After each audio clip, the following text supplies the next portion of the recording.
সুন্দরবনে এখন প্রজনন মৌসুম। পৃথিবীর সবচেয়ে বড় এই ম্যানগ্রোভ বনের জীববৈচিত্র্য, বন্যপ্রাণী ও মৎস্য সম্পদ সুরক্ষায় আজ থেকে ৩১ আগস্ট পর্যন্ত টানা ৩ মাস সুন্দরবনে সব ধরনের প্রবেশ নিষিদ্ধ করেছে বন বিভাগ। এ সময় জেলে, মৌয়াল, বাওয়াল, গোলপাতা সংগ্রহকারী সহ বননির্ভর মানুষ এবং পর্যটক কেউ সুন্দরবনে প্রবেশ করতে পারবেন না। বন বিভাগ জানিয়েছে, জুন থেকে আগস্ট মাস সুন্দরবনের অধিকাংশ মাছ, কাঁকড়া, চিংড়ি, সরীসৃপ, পাখি ও স্তন্যপায়ী প্রাণীর প্রজননের জন্য অত্যন্ত গুরুত্বপূর্ণ সময়।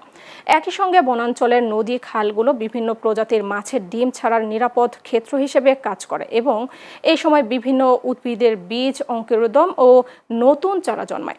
এদিকে নিষেধাজ্ঞা চলাকালে কোনো ধরনের পাস বা পারমিট ইস্যু করা হবে না বলে জানিয়েছে বন বিভাগ। পাশাপাশি বন বিভাগ, কোস্টগার্ড, নৌপুলিশ ও মৎস্য বিভাগের সমন্বয়ে যৌথ টহল ও নজরদারি জোরদার করা হবে বলেও জানানো হয়েছে।